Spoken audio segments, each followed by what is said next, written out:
Hi hello నేను మీ చిన్ని అందరూ ఎలా ఉన్నారండి.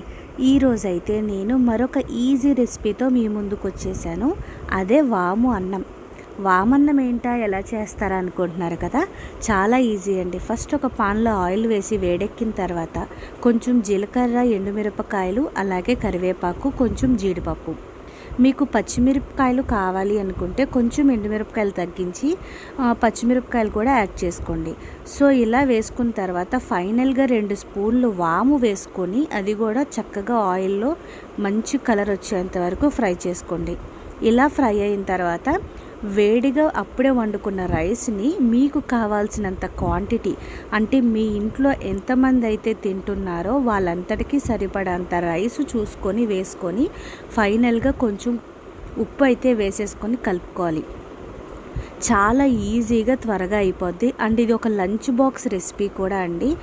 పిల్లలకి పెద్దవాళ్ళకి ఎవరన్నా తినొచ్చు. అండ్ వామన్నం తినడం వల్ల మనకి కడుపులో అరుగుదల సమస్యలు కానీ లేదా గ్యాస్ ట్రబుల్తో బాధపడే వాళ్ళు ఎవరైనా ఇది తింటే వారానికి ఒకసారైనా తినాలి. తింటే ఏమవుతుంది అంటే ఈ వాము వల్ల త్వరగా అరుగుదల జరిగి వాళ్ళకి జీర్ణ సమస్యలన్నీ తొలగిపోతాయి. ఫైనల్గా 2 స్పూనుల నెయ్యి అయితే నేను వేసేసుకున్నాను.